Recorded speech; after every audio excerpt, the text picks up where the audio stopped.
when you're in a 9 to 5, you're kind of in a box. All right. Now that I'm running my own business, I'm in my own box.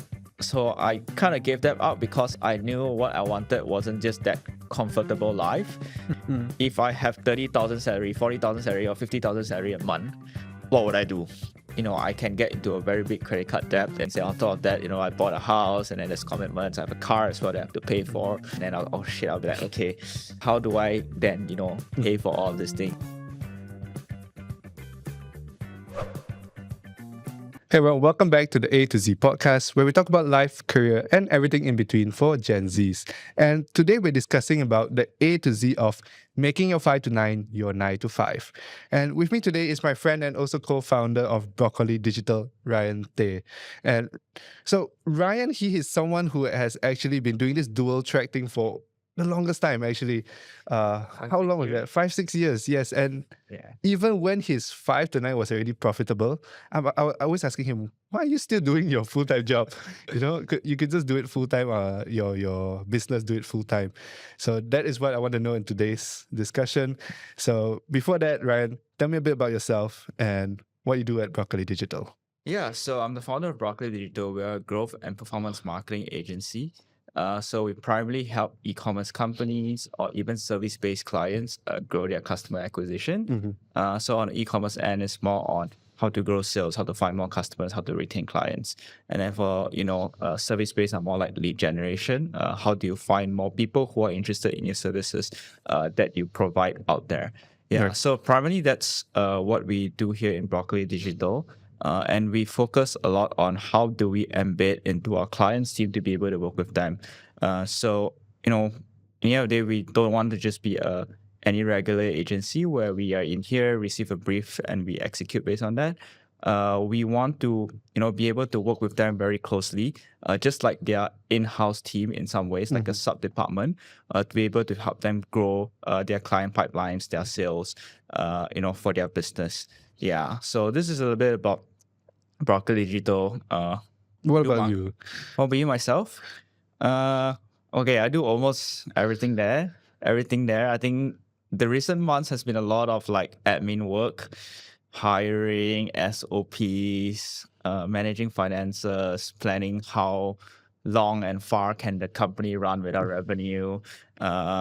Yeah, just the very businessy, the boring side of the business, where boring but important.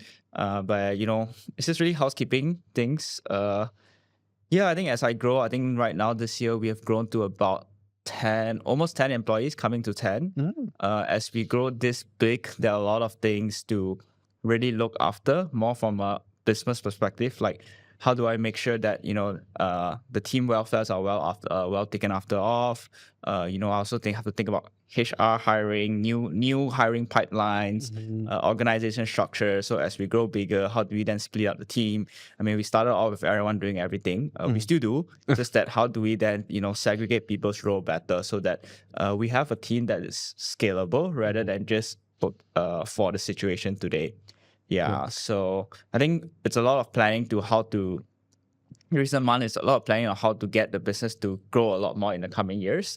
I was just telling my team that this year, 2025, is the first year that I went to building this business full time. But it's a year of being stable, finding our foundation in terms of having good revenue stream to break even. Right. Okay, so we've hit that. And then so the next year is the second year, 2026, is how do we then start scaling to see some profitability so that we can further grow the business further, the team further. And that's where I also share with my team that, that's also where we can start talking about bonuses, increments. How do we then reward the team better as a whole, as the company grows together with them.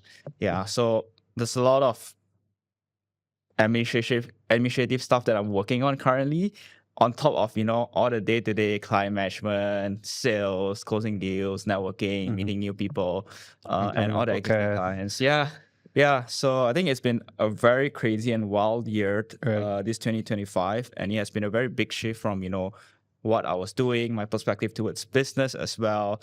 Like before you start a business, you always be like, how hard could it be? And then like when you're doing a side hustle, you'll be like, okay lah, can lah, it's easy lah. Then after that, you actually go into it, the stress is very different, the pressure is very different, the things Correct, that you correct. do about and think about is very different as well. So yeah, that's about Brokoli Digital. But like you said, let's bring it back to the start. I'm very interested in how do you get to this Yeah. point, right? Yeah, definitely.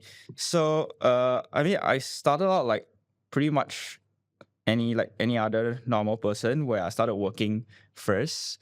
I got an internship, I worked full time, I worked part time. So I think fun fact is that I started working very young. It was during like year 2 or year 3 of uni. That's where I started getting a full time job already. I would say I attribute that to COVID, like because everyone's working from home, classes are online, lectures are online.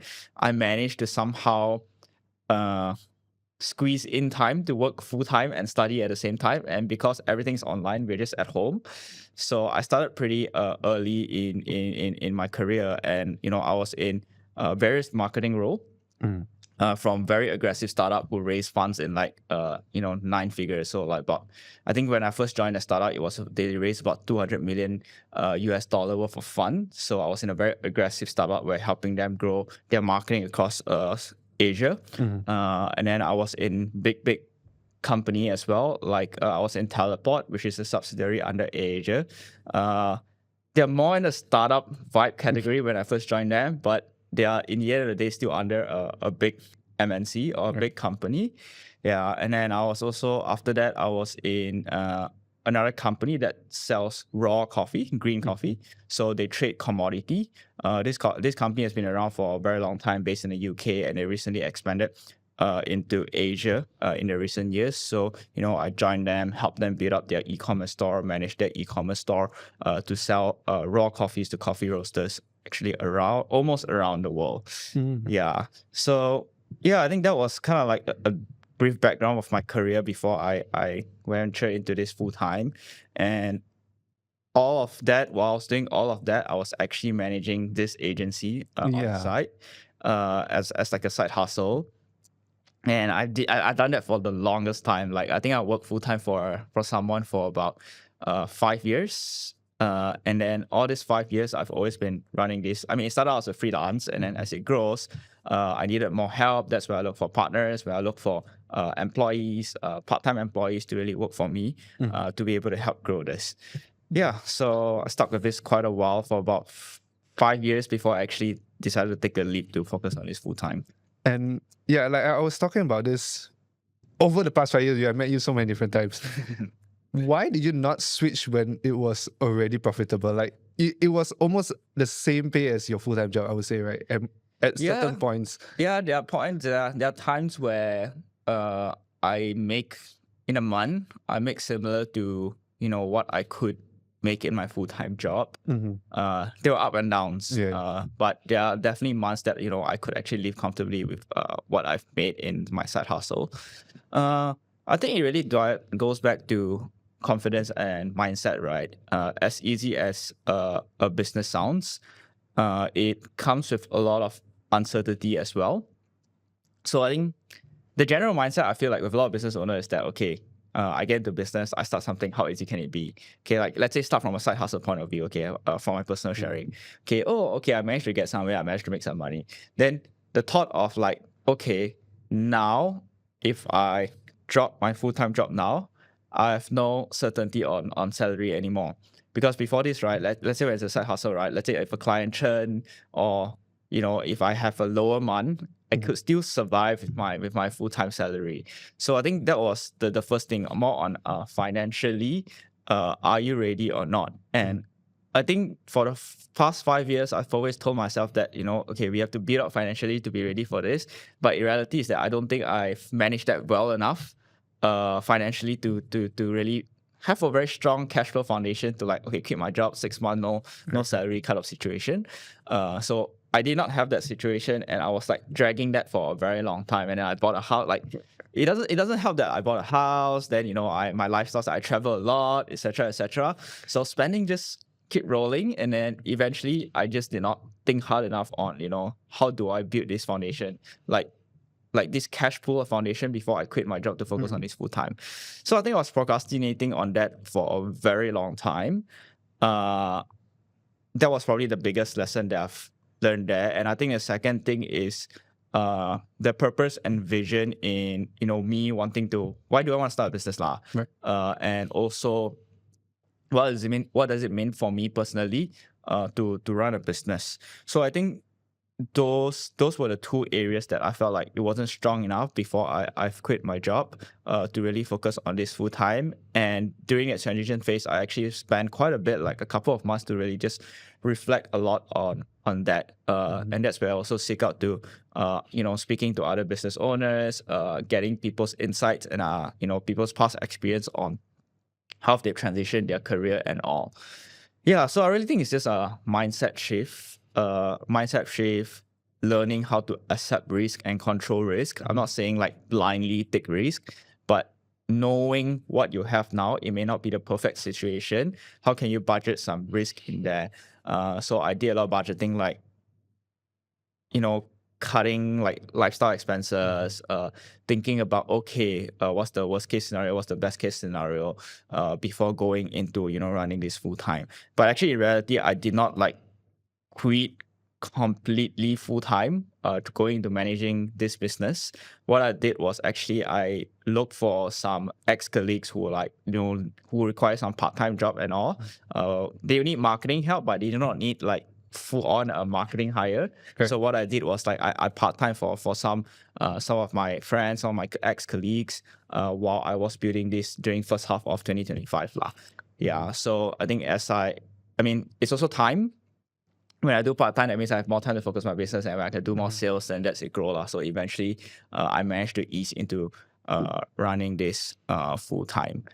Yeah. How do you manage like running both sides at the same time, especially like during the transition, the early parts of 2025, transitioning from running your business almost as a full-time business and also still working a full-time job? How do you manage that?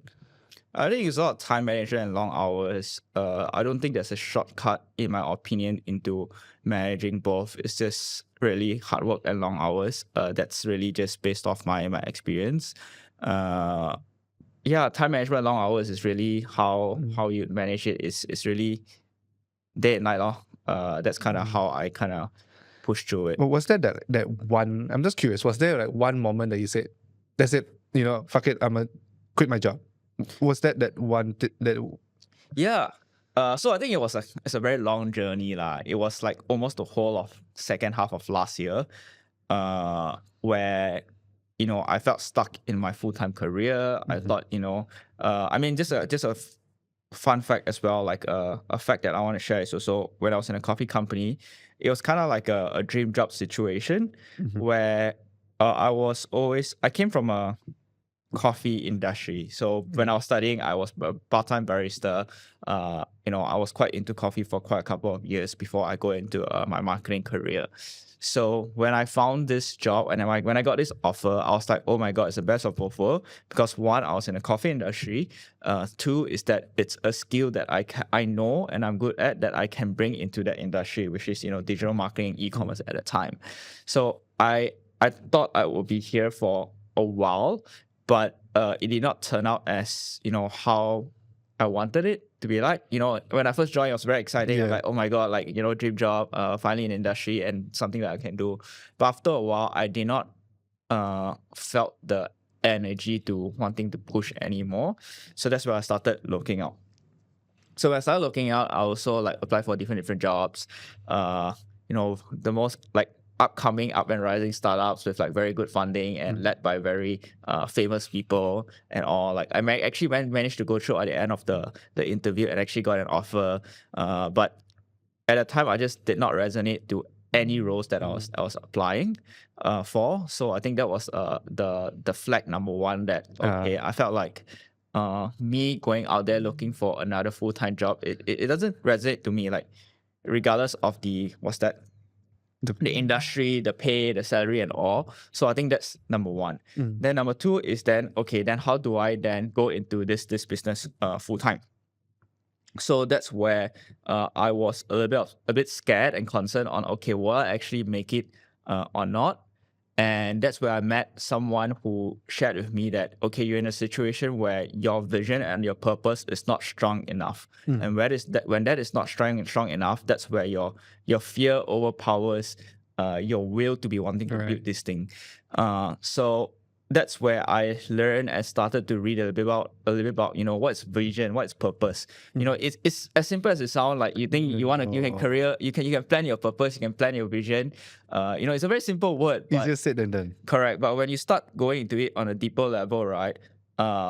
Then that's where you really discover a lot of different things. And how I did it was basically every day I just started. I wake up, or not wake up, like necessarily is any time of the day, I'll just start journaling. Like I'll ask myself same question every day. And then it's always why entrepreneurship, or why do you want to do something? And then you keep repeatedly asking yourself that for a couple of times.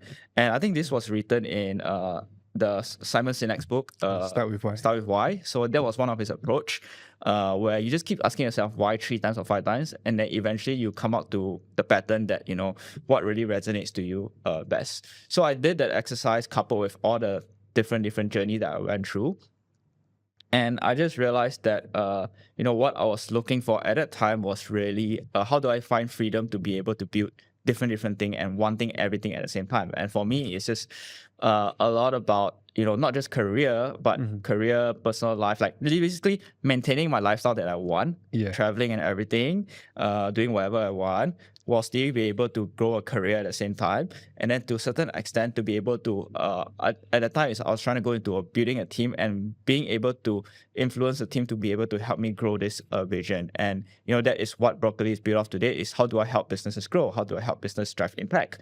So eventually is how do I get this empowerment through something that I do to be able to build all of this aspect all around my life lah. Yeah, so I think once that was clear, it was kind of like a no-brainer for me that me going into another corporate job is not going to help me get that. Okay, and then that just means leave me to no choice to if I don't do it, I'll be stuck in this situation because in the span of 5 years, I jumped into 3 to 4 different companies. You were across different industries as well. Wasn't Correct. the same industry. Correct. So I was in logistics. I was in real estate for a while. Coffee when you started. Coffee, correct. And I was in SaaS and tech as well. So I felt like at that point I was like, I feel like if I go to another job, I'll repeat the same thing. That I'll be like, okay, I'll be stuck in this situation. I wouldn't be happy. I wouldn't be satisfied with my job. And then that is also because I did not find the root cause of what am I actually looking for in my career. So yeah. What's your why now? What's your purpose now? What's my why now? I think it's to be able to do what I can do for brands at a larger scale. So as a freelancer, I can do it with like maybe 2 to 3 brands at the same time, or a side hustle. But when you're trying to push and want more, you yourself can only do so much. So the mission for me, the next couple of quarters, like I gave myself until like mid of next year is that part of my team can actually function managing some of the clients and growing some of the clients without me, so that my focus can then be shifted more towards business building, coaching, mentoring the team. So that is kind of where I am at today, because a side hustle is a side hustle. A freelance job is a freelance job. A business is a business. And when I want to run a business, I want to be able to scale a business. So it's how do I transition from having a side hustle or freelance business that revolves around me to integrating it to a group of people that can help me carry this load, not just load, but this mission that I'm trying to achieve, which is helping more businesses grow in, using how we help them do digital marketing. Right. What was the biggest change that you have seen since you went to do this full time? What was the biggest change that I see? I think it's the energy level that I think a few things right. I don't know how, but you get more energy even though you're tired, just because you're so afraid of, not so afraid of failing, but I don't think I'm afraid of failing, but I think right now it's at a stage where I have a lot of people to feed, and it becomes a responsibility where, if I don't do well enough in the next couple of months and the business don't last for more than how long, I am responsible for these people and they may lose their job. Right. So I think that mindset shift changed quite a bit in how I also approach people management, look at people, take business risk and all. And also, that also pushes the limits lah. Like, because you have this responsibility in your mind, and then you'll be like, okay, that means I'm the one that needs to lead this and push this and push the limit further. So I think there's quite a few things that change that. Yeah, I think that's one is the sense of responsibility. Two is probably like traveling, mindset towards traveling. Like, because I was in teleport, right? Yeah. Had like flight benefits and I all. used to see Ryan travel everywhere. His story every other week. I'm like, where's Ryan? Yeah. So I used to travel a lot, like eat food, like we just like to travel, eat, just explore different part of the world. But right now it's like I actually have a holiday next week, but I'm actually not excited for it because I have so much on my plate this week that I have to sort out. And November is a month where most e-commerce businesses are the busiest. Because it's Black Friday, Cyber Monday, we just ended like a huge wave of like campaigns. And then now we're trying to prep going into 2026. So there's actually a lot to be done. And then I have like a new joiner that joined this week, another one joining next week. So there's a lot of things that requires me. But I mean, this holiday was planned a very long time ago with my bunch of friends. So I was like, okay, I just need to power through this week and get right to it. But it just, I don't know, work just feels different right now compared to running the business myself versus, working for some time full time. It's very hard to explain this feeling, but it's just the energy that you get to do whatever you need to do. It's very different. I think I understand where you're coming from. So end of the year, I'm going off to China also. It's not that I don't look forward to, but there's so many things that you need to get done, and then you need to.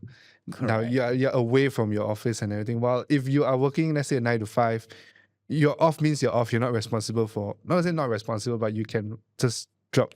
Yeah. And go kind of thing. And there are a lot of stuff. Things like, when you're working in someone or you're working with a team. I think this goes back to the topic of how do you build a team that's scalable, that can function partially without you. Is that there are many things where you may not necessarily have someone to hand over to. So these are the things that are most, scary when you as a business owner that you're away. I think this is also why sometimes you see a lot of reels on TikTok where business owners go on holiday, but they end up on their phone all the time. It's those situations that, where suddenly there are things that you need to resolve and you only can resolve in your team because you are such a small team now. Those are also things that kind of scares me when I go on holiday. Yeah, so yeah, like laptop is always with me. Laptop is like, I never go on a holiday without my laptop. Because like I don't know anything. Sense of security, like just in case. Yeah, correct. So I never know what's gonna happen. Then the laptop is just gonna stick with me, and if anything, I'll be like, okay, at night I'll go back to the hotel. I'll just open up my laptop and do something. Right. Yeah, I think the sense of responsibility has changed a lot. The energy to wanting to do something, it's a lot higher now. Now that it's my own business, it's my own project, and then it gives me a sense of empowerment to be able to do more and want to do more. I think that is really what changed. And what I mean by that is, let me elaborate more about that, is that when you're in a 9 to 5, you're kind of in a box, all right? Now that I'm running my own business, I'm in my own box. So that kind of, one, open up freedom, and two, empower you at the same time to really be free to really do what you want. And right now, even though I'm building an agency, the goal is not to end at running an agency. There's so many things that I have on top of my head are like, how do I then transition into brand building? I've always been helping people build up their business and brand. How do I then help myself build up my brand, my product, or even eventually my services? Right. There's just so many ideas, but ideas are cheap. Execution is the one that's costly and expensive. But now that I am into this business full-time first year, it also gives me a taste of like how you pushing so much empowers you to be able to want all of this, and it's more feasible to be able to want all of these things. So I think that has shifted my mindset a little bit. when I was working, I was like, okay, lah, you save money lah. You work corporate every month, you save like 30%, 40% of your salary maybe, Mhm. and then eventually 3 years or 4 years down the road, you Drop everything do in it lah. the But what I've learned here is that it's also that when you start doing it earlier, you start learning how to get what you want earlier, and that will empower you to be able to really grow faster. I feel. I think that's kind of where one of the biggest learning I've learned about myself this year as well. Like once you see it that you can do it right, it's it's not Gonna gonna be go back. easy, but there will be no limiting belief on like how like what you want to achieve. Like Yeah. you just have a lot of wants and you feel like it's You actually can get it. possible. Yeah. Yeah. And I think when running a business, a lot of people talk about the business aspect of it, but managing it, like it does not talk about finance. Personal finance is super important as well. In order to you manage your personal finance well, then only you have the mind space and everything to manage your business. And off camera, we actually talked about some personal financial decisions. So would you like to share about those? What you have learned? Yeah. I don't think I have very good personal financial planning or management. In the sense where I tend to overspend a lot. And there are times where I can get into a very big credit card debt, and then I'll be like, okay, it's so huge. Like, how do I then pay for all of these things? And on top of that, I bought a house, and then there's commitments. I have a car as well that I have to pay for. So, I think I learned it the hard way in a way where when you're doing a side hustle and full-time job at the same time, right? Right. Income is great. Okay. Money just flows in, and then you'll be able to pay off all these things. And then you'll be like, okay, I never mind, I'll work it out. Like, I'll work it out next month. So that mindset was there for quite a bit. And then furthermore, I was always traveling. Right. So traveling like easily, right? One Southeast Asia trip, anywhere in Southeast Asia, like if you do like a 3 days or 4 days, it's like 2,000. Okay, I'll give you. And if you go to like China or like Greater Asia, East Asia, like Close Korea, to 5. Japan, 5. Like I went to like Japan 2 years back to back in a row, and like that's easy, like 20,000 that I spent in 2 years. Right. So if you think about it, all these things actually sucks up a lot of your quota in wanting to save. And I actually learned that the hard way, because I always be like, hey, okay, travel first, later, think later. You have to focus on lifestyle. YOLO, right? Think about lifestyle. Like what's the point of working so hard then you don't get to enjoy all of this fruit? That's not a wrong concept, by the way. Like I totally agree that we should be able to learn how to not just work super hard and not be able to live an actual life, but it's really how to integrate all of this while being able to safely have a financial pool that be able to sustain yourself in a longer term. Yeah. So I think few things that I kind of learned is that one is really going back into cash rather than spending credit. Right. Cause I was stuck in a mindset that I know I can make it back.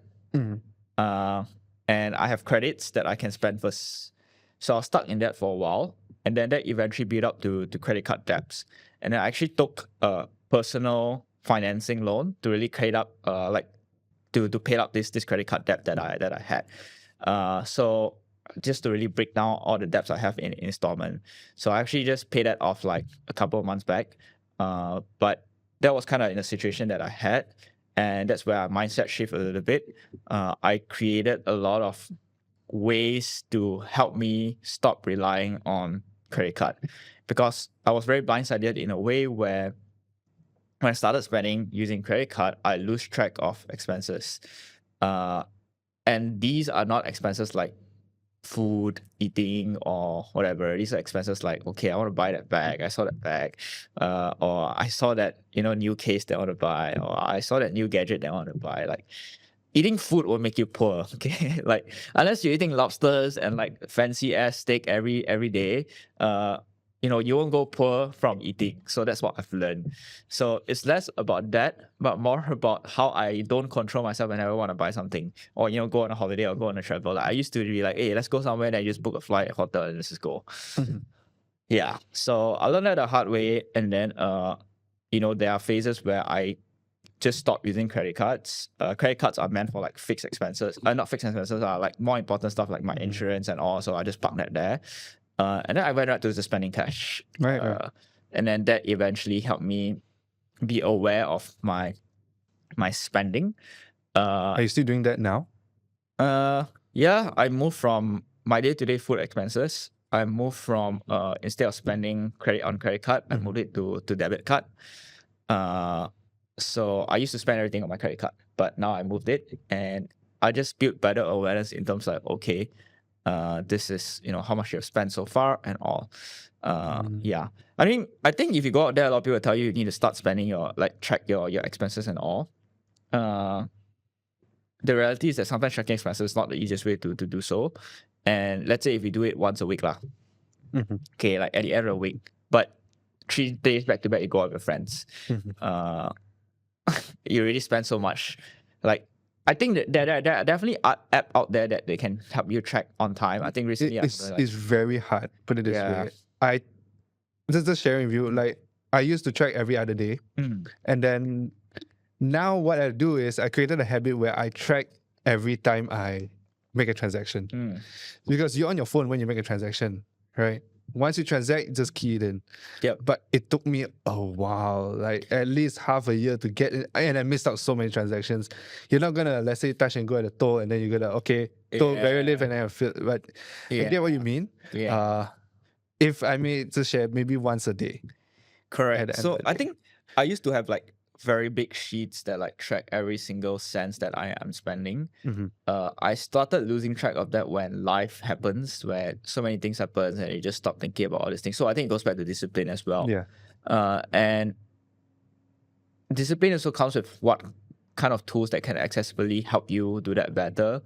I mean, I haven't really explored it, but recently I found a lot of like tools that can use WhatsApp to help you track expenses.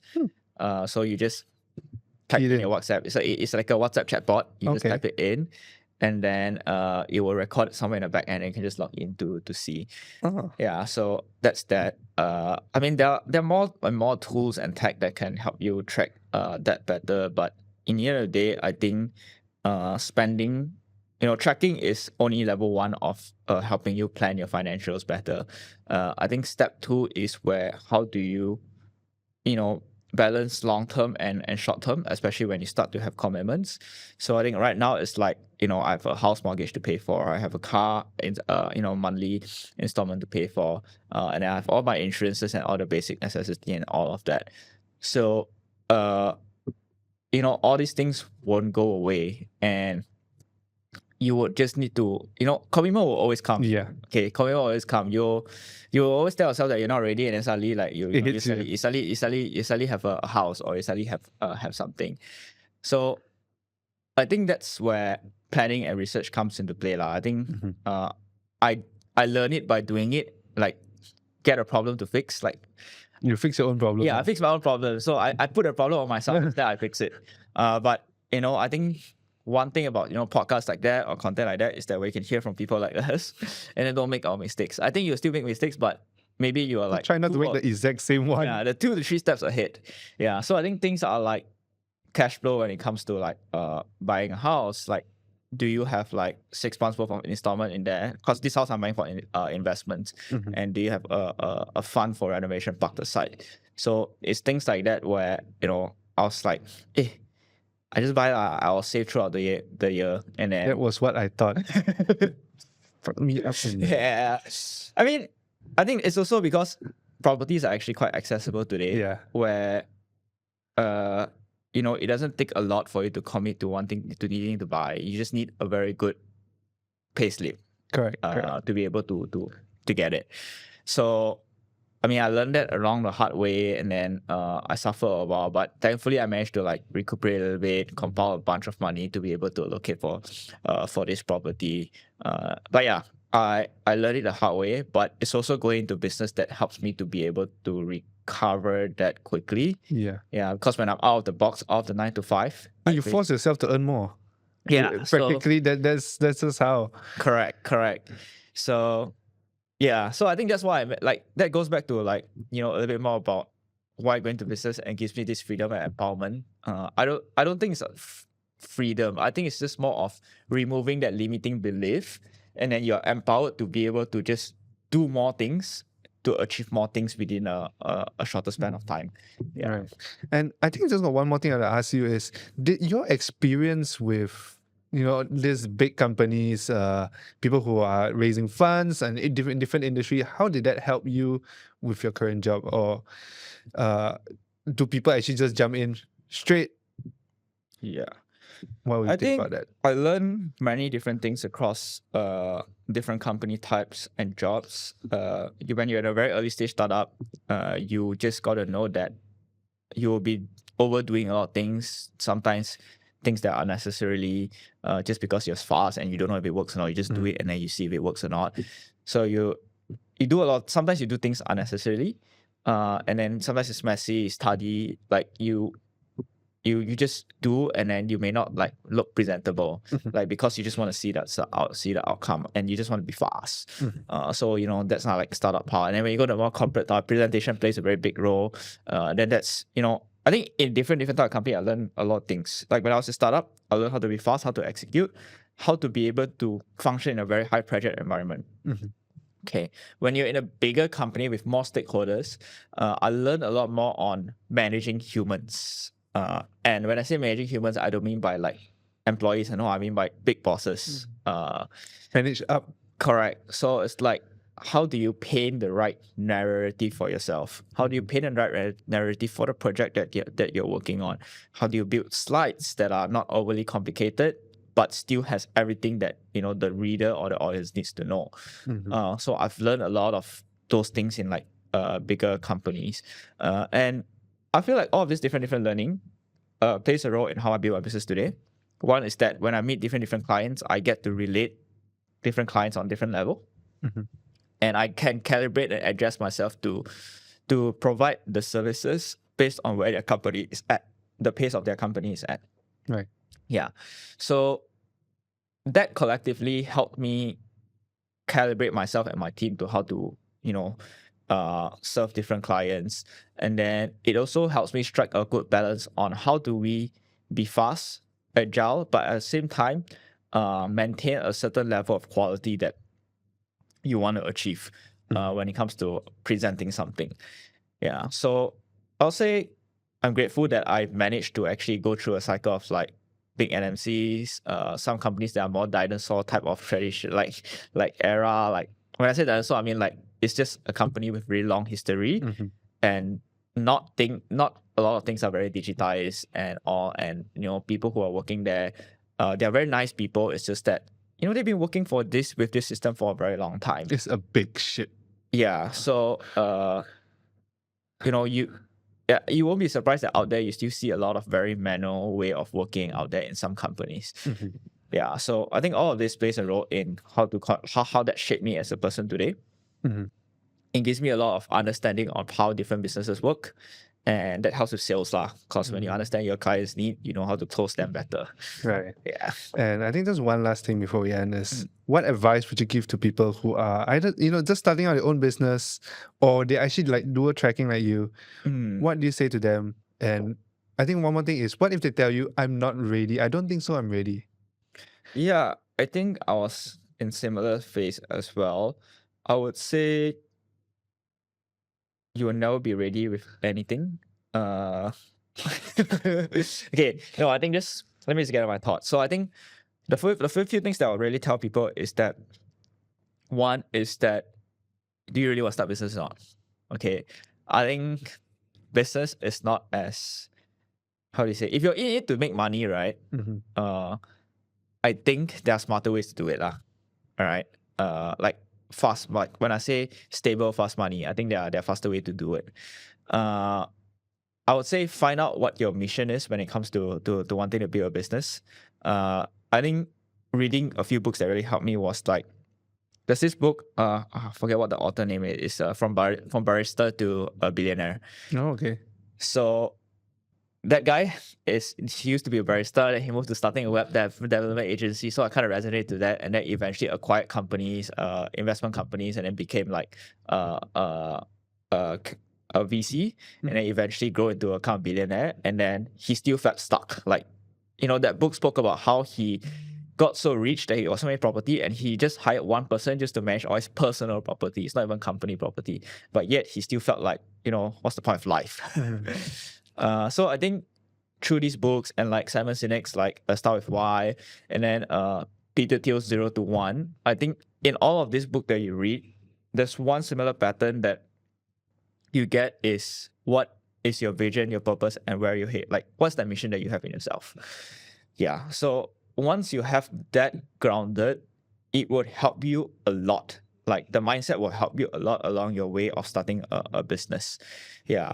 So that's really I think that's really something that I would advise a lot of people, is really finding out the why first.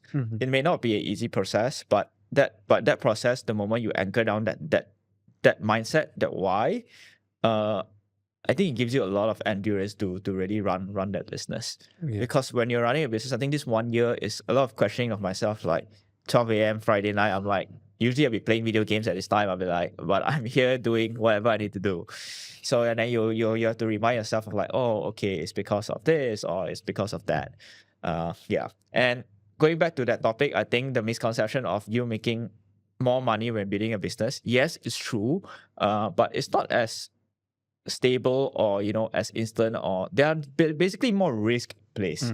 And if you're not a risk taker, or you don't have appetite for this kind of risk or stress, honestly, if I stayed in corporate, I felt like I'm going to make more money in the next 3 to 5 years and can live a corporate, if a more comfortable life. So I kind of gave that up because I knew what I wanted wasn't just that comfortable life. One practice I did was every day I woke up. I think I did it for like a week or two. If I have 30,000 salary, 40,000 salary, or 50,000 salary a month from working corporate, let's say I got to a very senior level, what would I do? I break down expenses, like get a dog, have like 5 kids or whatever. Then you read that situation, and how do you feel with all of this? So I did that. And I felt like it doesn't empower me enough to be to help me do what I want lah. Yeah. So I think these things would help like younger generations like us to be able to fast track learnings, mindset, to be able to do something quicker. Yeah.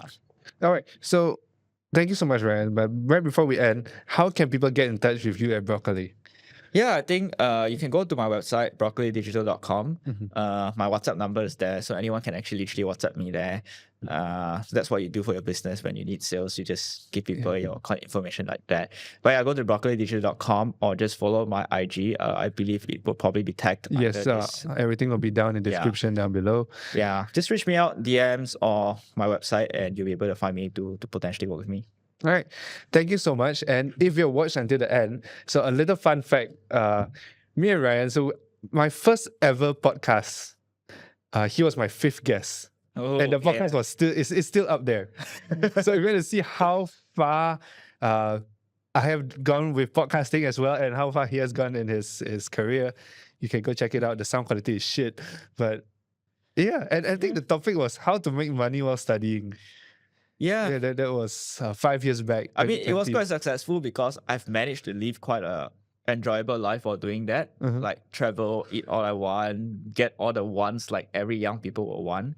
But it's very lifestyle driven now. It's not a lifestyle. It's a different phase of life now. Correct. Like, it's not a life where that life that I built for myself, it wasn't a life where family, kids, house, and all. It's a life that I want to have fun. Yeah.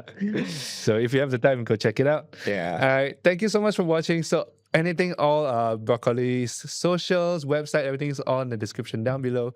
Do check them out. And if you've liked this podcast, do drop a like and subscribe. And we'll see you in the next one.